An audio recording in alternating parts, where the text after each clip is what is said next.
Hello friends, wild के पिछले chapter में हमने देखा था कि होबिन को ट्रबल शूटर टीवी पर एक रिक्वेस्ट मिली थी जहां पर उसे एक क्रैम स्कूल के बारे में पता चला था जहां पर एक लड़का जाकर मर जाता है और इसी का सच पता लगाने के लिए होबिन अपना भेष बदलने वाला था।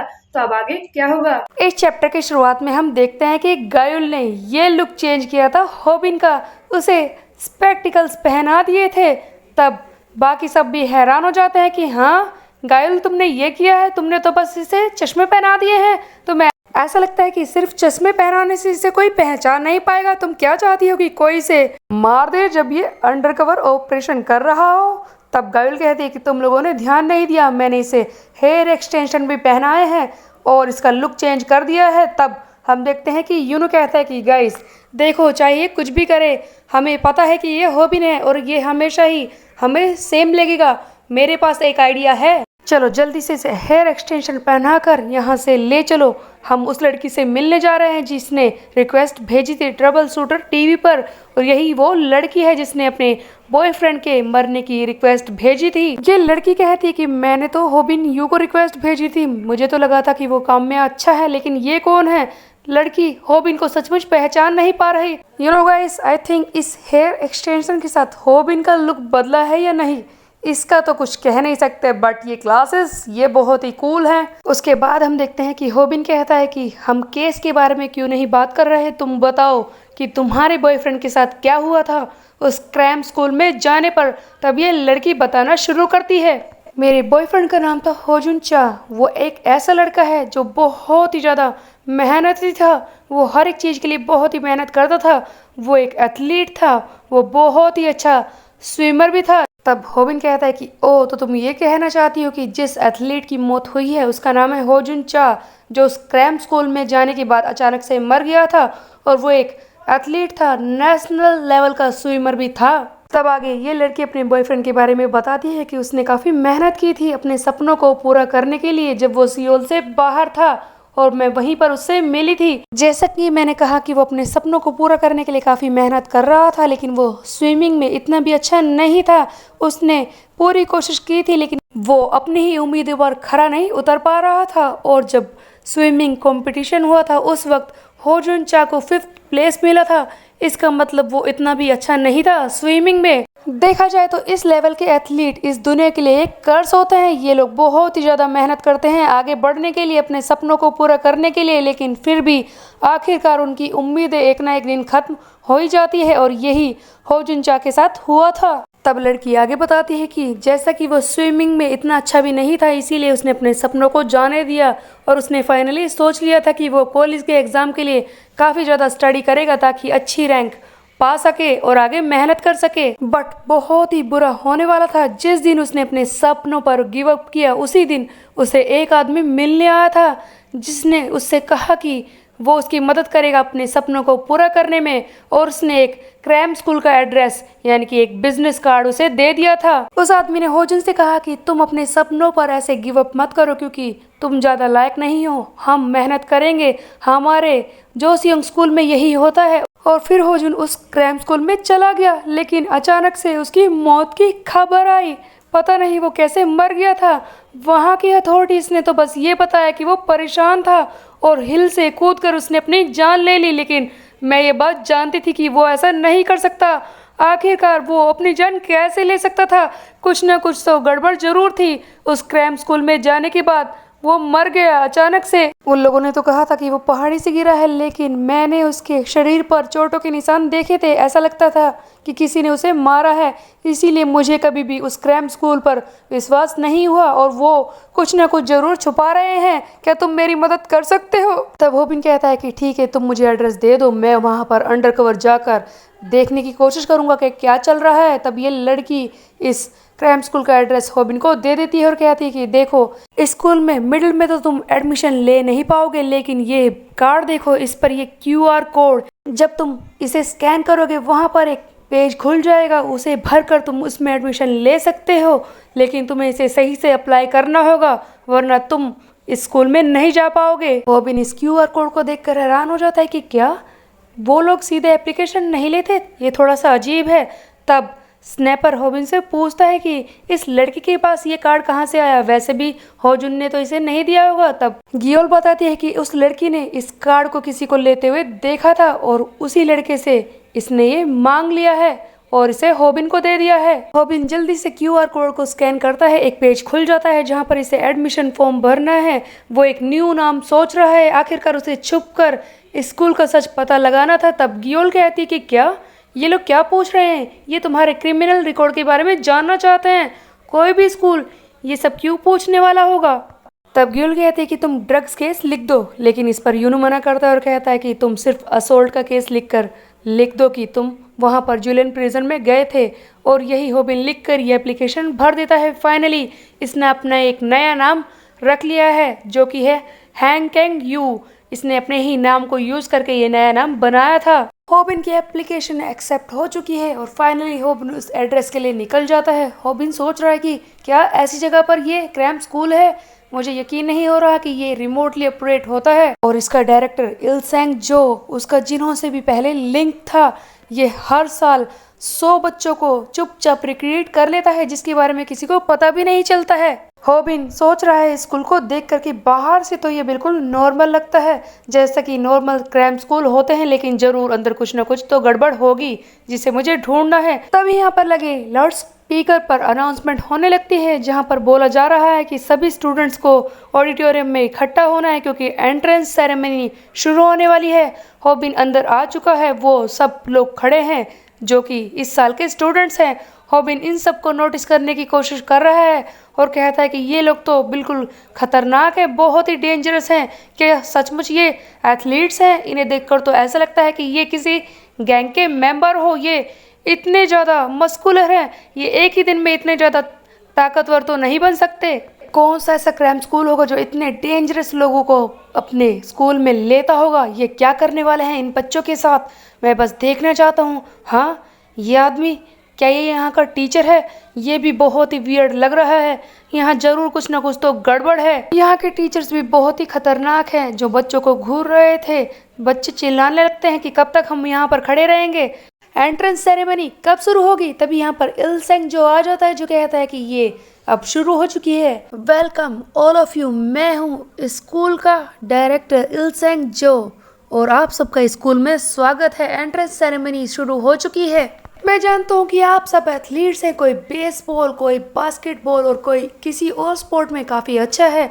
आप लोगों के साथ गलत हुआ है, वो लोग आप सबको यही सोचकर निकाल देते होंगे कि आप लोग इसके लायक नहीं हैं। मुझे आप लोगों के लिए बहुत ही ज़्यादा बुरा लग रहा है और मेरा ये स्कूल ऐसे ही बच्चों के लिए है जो पीछे छूट चुके हैं। मैं जानता हूँ कि आप सब कभी सपना होगा लग्जरी कार चलाने का, महंगे महंगे कपड़े पहनने का, और आप यहाँ पर ये सारे सपने पूरे कर पाएंगे। बस आपको अपने आप को थोड़ा सा बदलना होगा। और हाँ, मैं बता दूं कि आपको अपने स्किल्स के बारे में ज़्यादा चिंता करने की ज़रूरत नहीं है। हमारे स्कूल में 100% एम्प्लॉयमेंट का रेट है और चाहे आप कुछ भी ना कर पाएं, लेकिन आपको यहाँ पर नौकरी ज़रूर मिल जाएगी। ये प्लेस आपके गोल्स को अचीव करने में आपकी काफ़ी मदद करेगा। इसी बीच में एक यहाँ पर खड़ा लड़का कहता है कि ये सब बकवास करना बंद कर, बस ये बता कि हम जैसे फॉर्मर एथलीट्स को यहाँ पर इकट्ठा क्यों किया गया है। मैं तो इस जगह पर बस इसलिए आ गया था क्योंकि तूने मुझे बिजनेस कार्ड दिया था, लेकिन तू यहाँ पर किसी नौकरी की बात कर रहा है। ये सब बकवास है, मुझे इस बारे में नहीं जानना।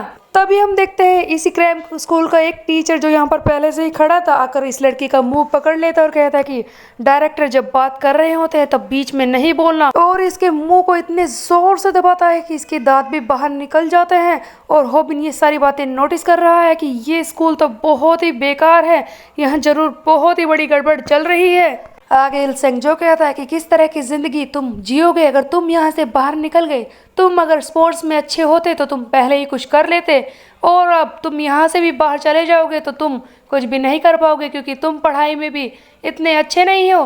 क्या तुम्हें लगता है कि तुम इतने अच्छे हो पढ़ाई में कि तुम्हें एक बहुत ही बढ़िया नौकरी मिल जाएगी और तुम अच्छी ज़िंदगी जी पाओगे? इसीलिए तुम सब मेरी बात को मान लो। ऐसे लोग जो वर्कआउट करते हैं उनको उन्हीं की एबिलिटीज़ के हिसाब से नौकरी मिलनी चाहिए जो मैं तुम्हें देने वाला हूँ। तब हॉबिन समझ जाता है कि ये ज़रूर बहुत ही घटिया चीजें इनके साथ करने वाला है। सच बात तो ये है कि मुझे ये लगता है कि ये यहाँ पर गैंग के मेंबर्स को ट्रेन करते हैं, इन सारे स्टूडेंट्स को गैंग के मेंबर्स बना रहे हैं।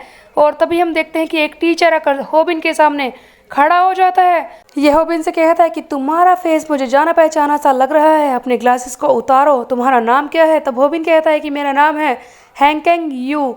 तब ये चश्मे उतारने के लिए कहता है। होबिन सोच रहा है कि क्या मैं फंस गया? नहीं, मैं इतनी जल्दी पकड़ा नहीं जा सकता। क्या इसने मुझे पहचान लिया है? अब मैं क्या करूं? मेरा प्लान भी फेल हो जाएगा।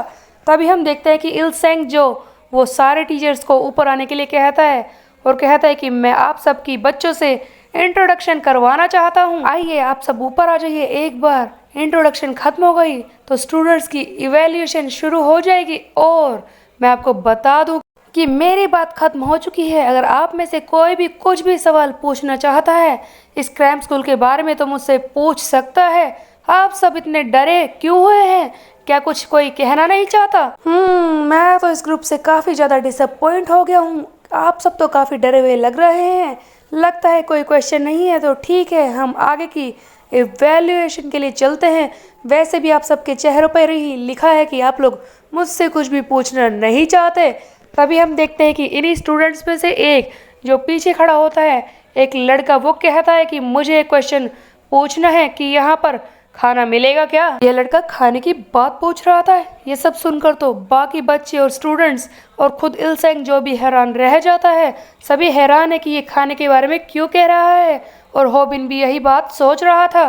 तब इलसेंग जो कहता कि ऑफ कोर्स आपको इस बारे में चिंता करने की जरूरत नहीं है, आपको हमारे यहाँ का खाना जरूर पसंद आने वाला है। और ये मन में सोच रहा है कि ये इन सब में से सबसे अलग लग रहा है और काफी खतरनाक भी है। और गाइस, मैं आप सबको यही बताना चाहता हूँ कि ये इस पूरे ग्रुप का सबसे प्रॉमिसिंग कैंडिडेट है जिसे मैंने खुद चुना है। मैं देखना चाहता हूँ कि ये इवैल्यूएशन में क्या करेगा। उसके बाद हम देखते हैं कि होबिन बाथरूम में एक जगह पर छुपकर फोन मिलाता है यूनू को। लेकिन तभी गियोल फोन उठा लेती है। होबिन यूनू को लाने के लिए कहता है, लेकिन तब गियोल कहते हैं कि सबसे पहले मुझे ये बताओ कि वहाँ पर क्या चल रहा है। क्या तुम्हें क्रैम्प स्कूल के बारे में कुछ पता चला? तब होबिन बताना शुरू करता है कि हाँ, मुझे कुछ पता चला है। ये लोग यहाँ पर गैंगस्टर को ट्रेन करते हैं।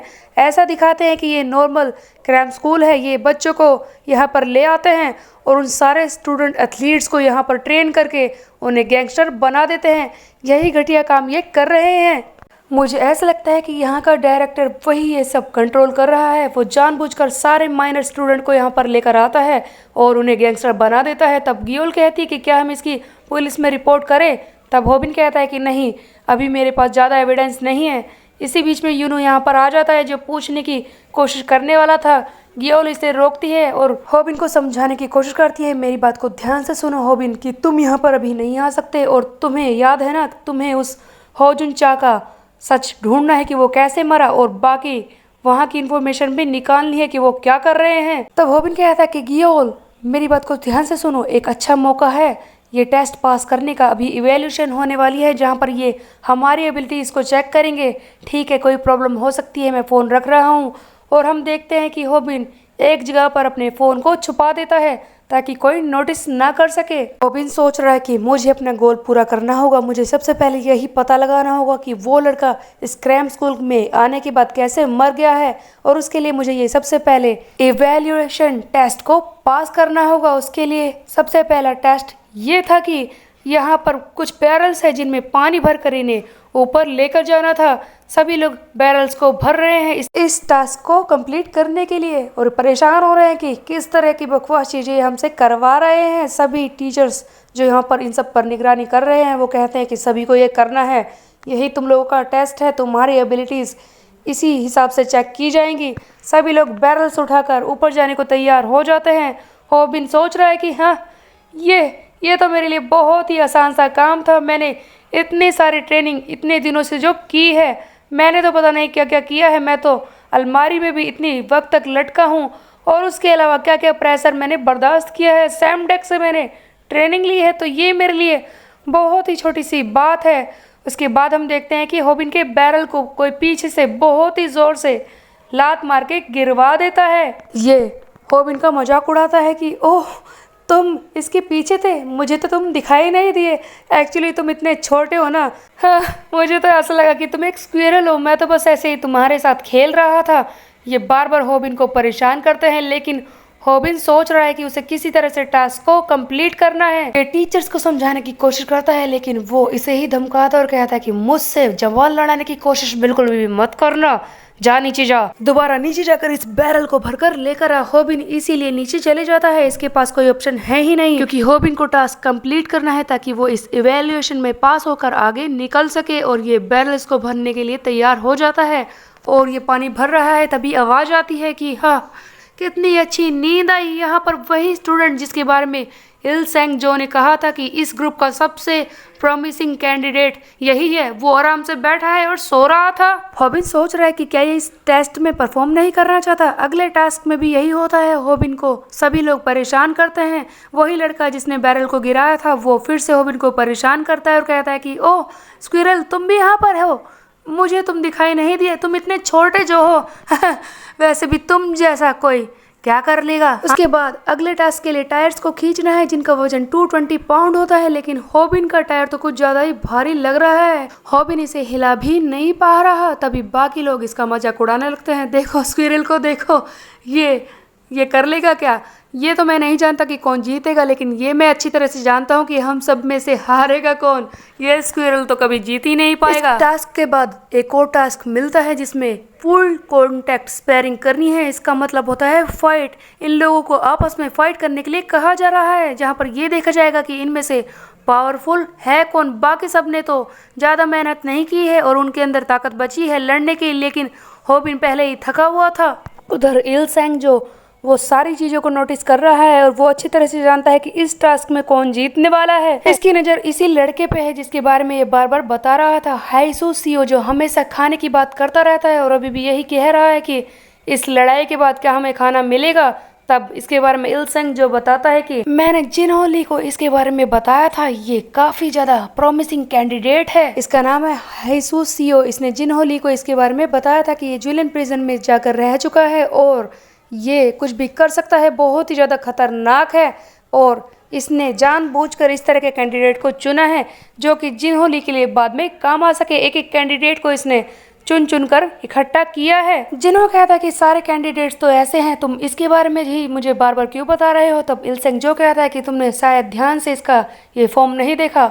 जब ये 14 का था तब पहली बार इसे जुलियन प्रिजन में भेजा गया था और इसने सबसे ज़्यादा इंटरेस्टिंग बात तो ये दिखाई है कि ये जानबूझकर जुलियन प्रिजन में गया था। ये जानबूझकर ऐसे क्राइम करता है जिसकी वजह से इसे जेल में भेज दिया जाए।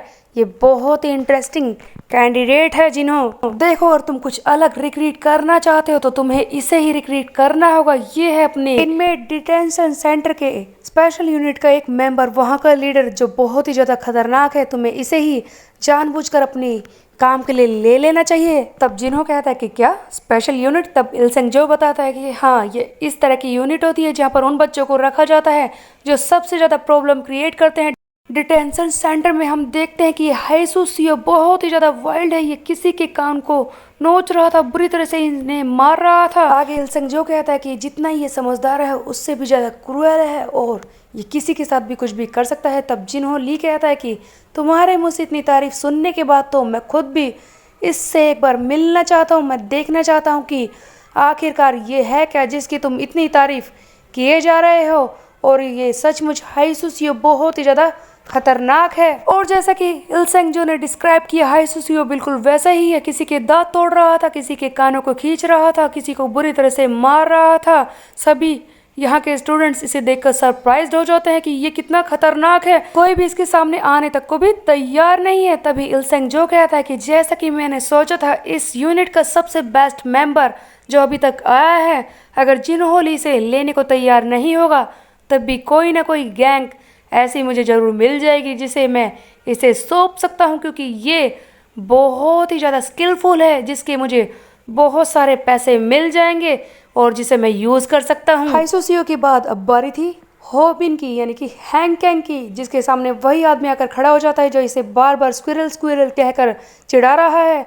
ये जूडो करना जानता है। इसके दोस्त भी कह रहे हैं कि देखो स्क्विरल हमारे दोस्त के सामने खड़ा है, लगता है इसकी आज बहुत ही बुरी हालत होने वाली है, लगता है ये बुरी तरह से यहाँ पर पिटने वाला है। जैसा ये सब तो हम जानते ही हैं कि ऐसा कुछ भी नहीं होने वाला। जैसे ही ये लड़का होबिन की तरफ उसे मारने के लिए भागता है, होबिन एक ही बारी में इसे उठाकर बहुत ही बुरी तरह से पटक देता है, जिसकी वजह से ये एक ही बारी में वहीं पर चित हो जाता है, बेहोश हो जाता है और सभी शॉक में रह जाते हैं कि हाँ। तब ये हाइसू सीओ कहता है कि एज एक्सपेक्टेड, मैं जानता था कि ये बहुत ही ज्यादा खतरनाक है जो खुद को अंदर छुपा कर बैठा है। इस फाइट को देखकर तो खुद इलसेंग जो भी हैरान रह जाता है कि ओ ये लड़का कौन है, मुझे तो पता ही नहीं था कि इस ग्रुप में इस बार एक हिडन टैलेंट भी है जिसके बारे में मैंने खुद भी नहीं सोचा था। ये ग्रुप तो काफी इंटरेस्टिंग निकला, यहाँ पर एक हिडन टैलेंट भी होगा, इस बारे में मैंने कभी भी नहीं सोचा था।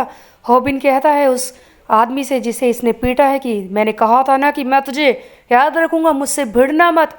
उसके बाद हम देखते हैं क्रैम्प स्कूल का ये सीन जहाँ पर सभी लोग अंदर जा चुके हैं, टेस्ट खत्म हो चुका है पहला और सभी को 2 क्लासेस में डिवाइड कर दिया गया है। जो लोग पहले टेस्ट में पास हो चुके हैं उन्हें क्लास ए में रखा गया है और ये टीचर्स इन सब बच्चों को कांग्रेट्स कह रहे हैं। डायरेक्टर हर एक स्टूडेंट को थैंक यू कह रहा है और कहता है कि मैं जैसे कि जानता हूँ कि आप सब क्लास ए में है और इस क्लास में आने के बाद ये पक्का है कि आप सबको कोई ना कोई रिक्रूटमेंट जरूर मिल जाएगी।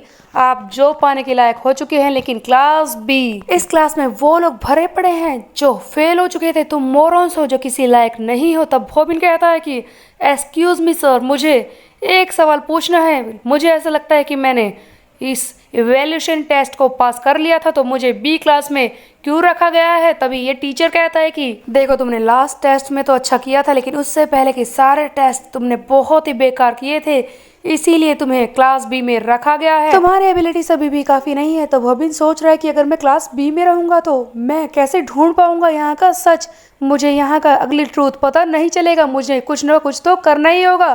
तब होबिन अपने पास की तरफ ध्यान देता है, सामने हाइसू सीओ भी बैठा है जिसने इतना अच्छा किया था, उसे भी क्लास बी में ही रखा गया है। होबिन इस बात से भी हैरान रह जाता है। तभी हम देखते हैं कि पीछे कुछ स्टूडेंट्स आकर खड़े हो जाते हैं जो इस होबिन से बात करने की कोशिश करते हैं। तब ये होबिन को हाय कहते हैं और इसका नाम पूछते हैं। तब होबिन बताता है कि मेरा नाम है हैंग कैंग यू। ओ, एक रिवर का नेम, ये तो काफ़ी इंटरेस्टिंग है।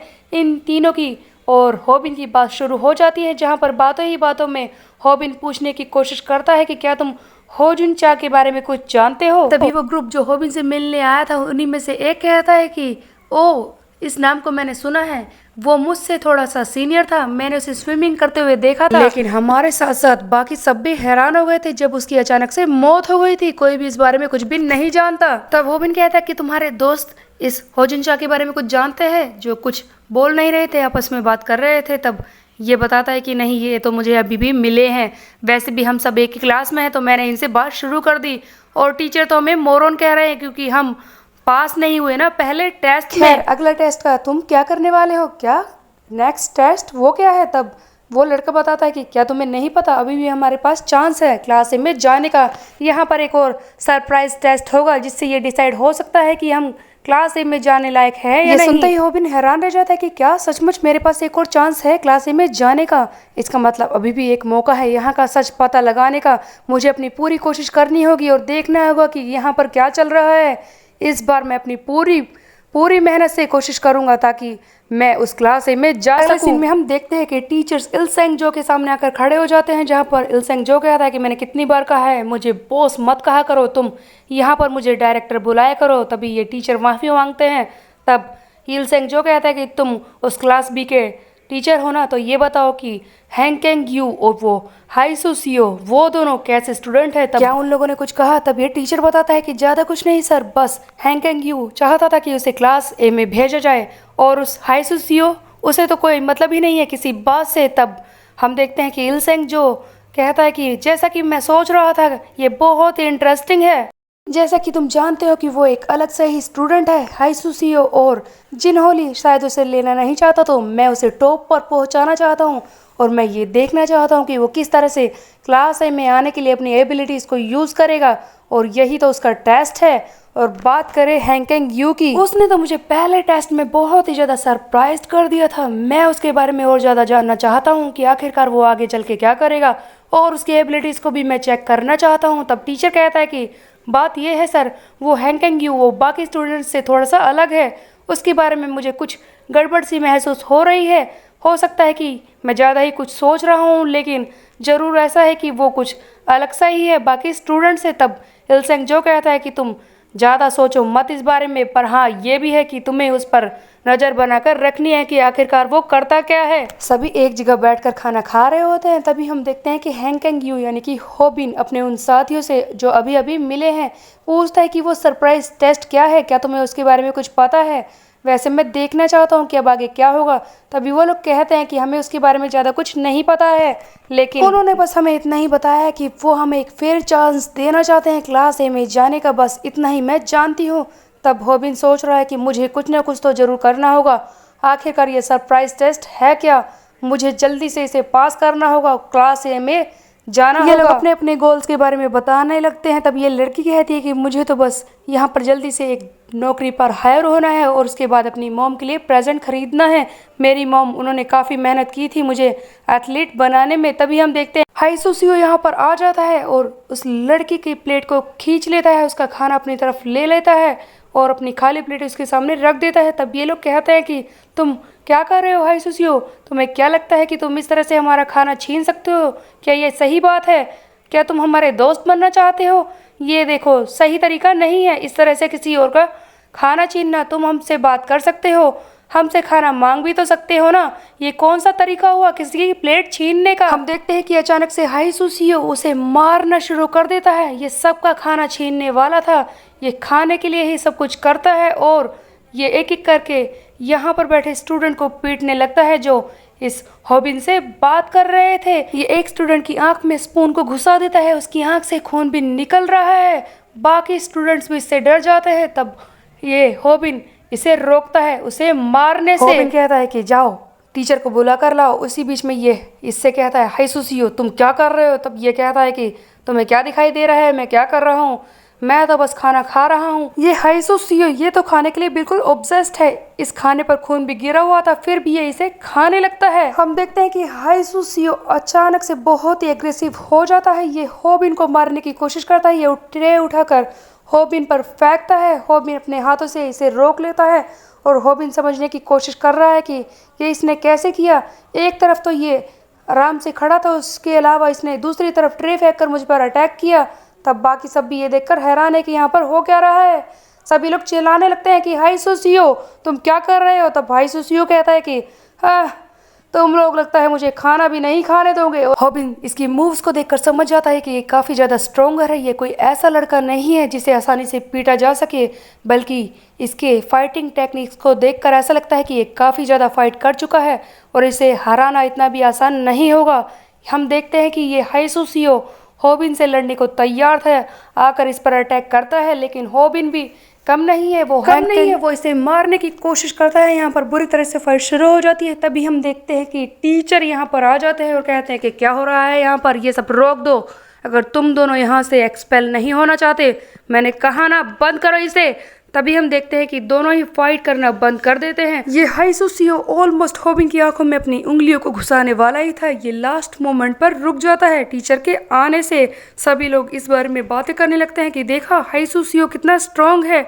हैंकिंग तुम ठीक तो हो ना, हैंकिंग तुम्हें चोट तो नहीं लगी, ये बहुत ही बेकार है।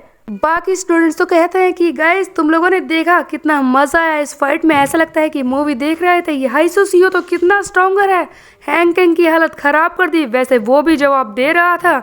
उसके बाद हम एक सीन देखते हैं जहाँ पर सारे स्टूडेंट सो रहे थे, सोने के 3 घंटे बाद का ये सीन है। सभी स्टूडेंट सो रहे हैं और उधर इलसेंग जो अपने टीचर्स के साथ यहाँ पर राउंड कर रहा है, वो कहता है कि जैसा कि मैंने तुमसे कहा था सब कुछ प्लान के हिसाब से हो रहा है ना, तुमने इनके सेल फोन्स इकट्ठा कर लिए ताकि ये पुलिस वालों को यहाँ पर ना बुला सके, और सभी रूम्स के बाहर टीचर्स तैनात है जो इन्हें बाहर जाने से रोकेंगे। आखिरकार ये गैंग्स के मेंबर हैं जो बहुत ही ज़्यादा स्ट्रोंगर होते हैं। टीचर्स को बाद में रेस्ट करने के लिए कह दिया जाता है। सभी लोग यहाँ पर पहरा दे रहे थे ताकि कोई भी बच्चा यहाँ से भाग ना सके।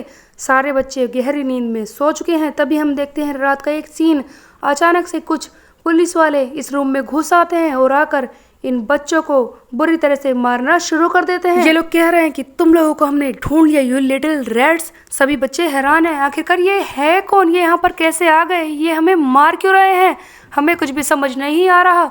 और सब लोग चिल्ला रहे हैं कि डायरेक्टर कहाँ है, उन्हें बुलाओ, ये हमें क्यों पीट रहे हैं, हमारे साथ ऐसा क्यों हो रहा है। सभी लोग इतने दर्द में थे, सब लोग चिल्ला रहे हैं कि हमने कुछ भी नहीं किया, हम सब बता देंगे आपको, प्लीज रुक जाइए, हमें मत मारिए, हमें मत मारिए। तभी हम देखते हैं कि हॉबिन वो ये सारी बातें देखकर हैरान है। उसे कोई भी पीट नहीं रहा होता है, वो कॉर्नर में खड़ा है। और तभी कुछ पुलिस वाले आकर हॉबिन को भी घेर लेते हैं। हॉबिन इस बात से हैरान है कि मैंने तो अभी तक सारे सबूत इकट्ठा नहीं किए हैं और ना ही पुलिस वालों को बुलाया है, तो ये है कौन जो यहाँ पर पुलिस के भेष में आए हैं। तो क्या ये सचमुच रियल पुलिस है या फिर कुछ और मुझे पहचानना होगा। सारे पुलिस वाले हॉबिन को घेर कर खड़े हो जाते हैं। अब क्या होगा, let's find out in next chapter. तब तक के लिए मेरे चैनल को सब्सक्राइब कर ले, बेल के आइकन को कर दे प्रेस। फिर मिलता है, बाय बाय।